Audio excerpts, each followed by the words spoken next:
Kitab Imamat adalah kitab ketiga dalam Alkitab dan disusun tepat setelah eksodus bangsa Israel dari perbudakan ketika Allah membawa mereka menuju kaki Gunung Sinai dan mengundang mereka ke dalam sebuah hubungan perjanjian. Nah, dengan cepat mereka memberontak dan melanggar perjanjian itu. Dan Allah menghendaki kehadirannya yang mulia datang dan tinggal di tengah-tengah bangsa Israel dalam bentuk kemah suci. Namun dosa-dosa bangsa Israel merusak hubungan itu. Sehingga di akhir kitab sebelumnya, yaitu Keluaran, Musa sebagai wakil bangsa Israel bahkan tidak bisa memasuki hadirat Allah di dalam kemah. Kitab Imamat diawali dengan mengingatkan kita akan masalah yang mendasar ini. Dikatakan bahwa Allah memanggil Musa dari dalam kemah. Jadi pertanyaannya adalah, bagaimana bisa bangsa Israel dalam keadaannya yang penuh dosa dan keegoisannya diperdamaikan dengan Allah yang kudus ini? Itulah isi dari kitab ini. Bagaimana Allah dengan penuh anugerah menyediakan jalan bagi semua orang berdosa dan bejat untuk tinggal dalam hadiratnya yang kudus. Nah, mari kita berhenti sejenak dan menyelidiki konsep penting ini bahwa Allah itu kudus. Hal ini sangat penting untuk memahami kitab ini. Kata kudus berarti dipisahkan atau unik. Dan dalam Alkitab, Allah terpisah dari segala sesuatu karena perannya yang unik sebagai pencipta segalanya, penulis kehidupan itu sendiri. Jadi, jika Allah itu kudus, ruang di sekitar Allah pun kudus, penuh dengan kebaikannya, kehidupan, kemurnian, dan keadilannya.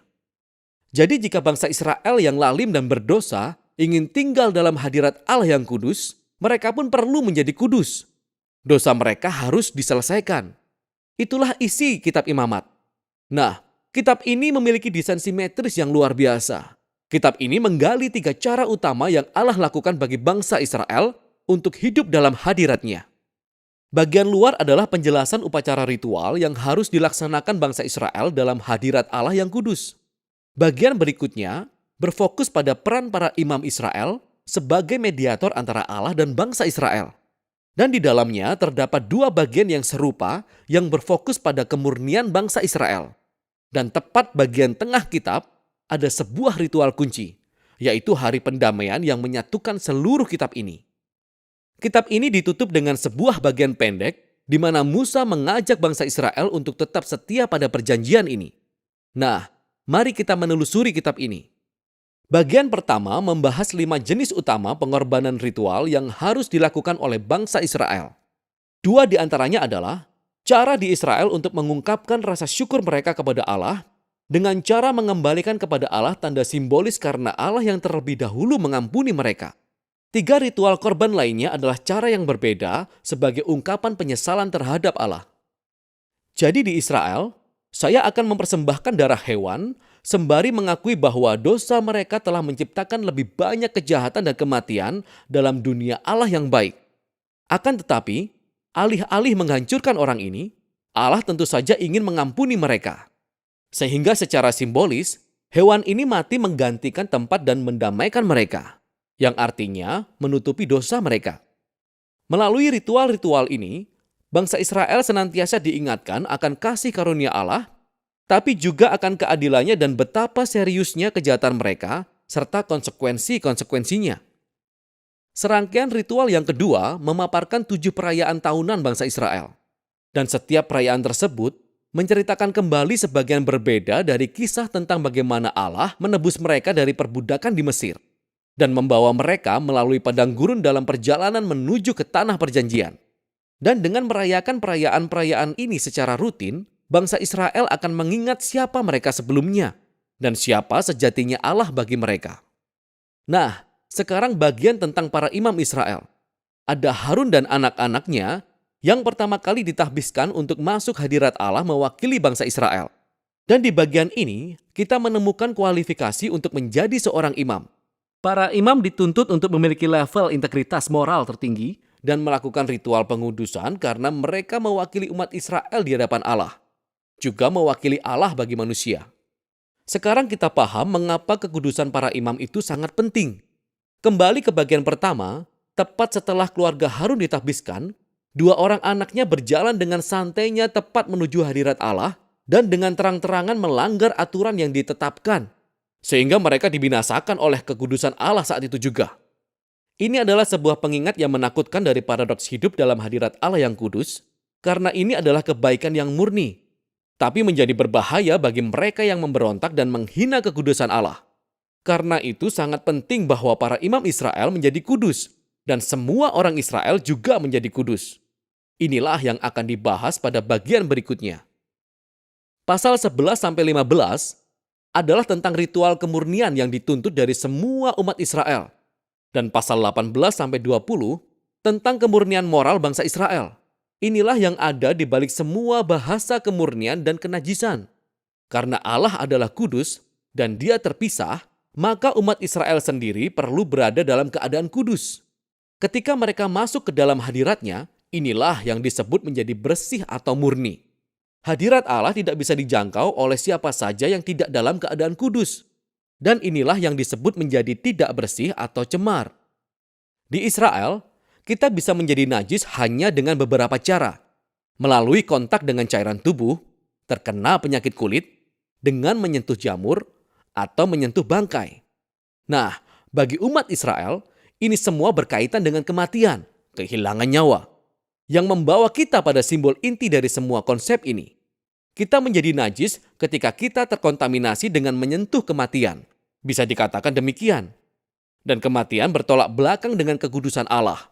Karena esensi Allah adalah kehidupan. Inilah kunci sesungguhnya. Sekedar menjadi najis tidaklah berdosa atau salah. Menyentuh hal-hal tersebut adalah bagian yang normal dalam kehidupan sehari-hari. Dan kecemaran adalah keadaan sementara. Ini hanya berlangsung seminggu atau 2 minggu kemudian selesai. Apa yang salah atau berdosa adalah masuk ke dalam hadirat Allah dengan santai sambil membawa simbol-simbol kematian dan kecemaran ini dalam diri kita. Jadi jangan lakukan itu. Cara terakhir untuk menjadi najis adalah dengan makan hewan-hewan tertentu. Dan perintah makanan halal ada tepat di bagian ini.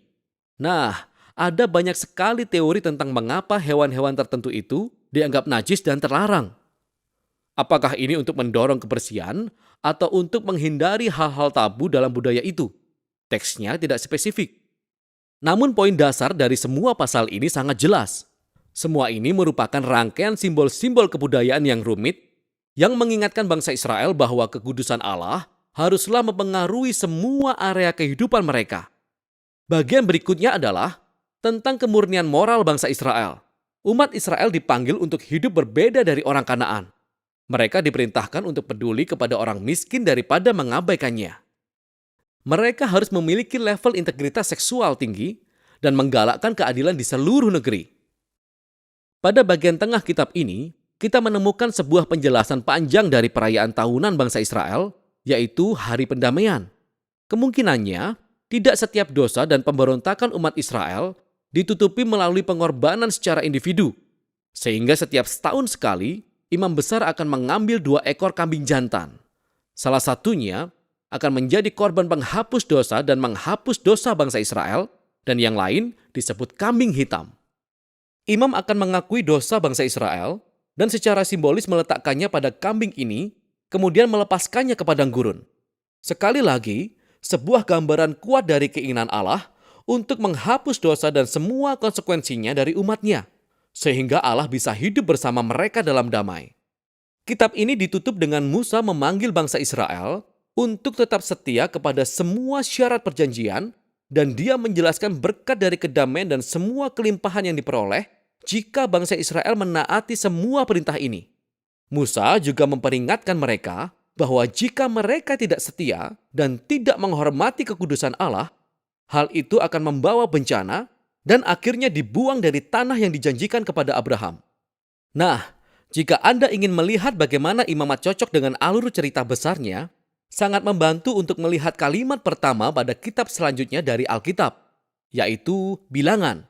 Kitab itu dimulai dengan Tuhan berfirman kepada Musa di kemah pertemuan, sehingga kita bisa melihat bahwa Musa sekarang dapat masuk ke hadirat Allah mewakili bangsa Israel. Kitab Imamat berhasil. Jadi meskipun Israel gagal, Allah telah menyediakan sebuah cara untuk menutupi dosa mereka, sehingga Allah dapat tinggal bersama orang-orang berdosa dalam damai. Dan inilah isi kitab Imamat.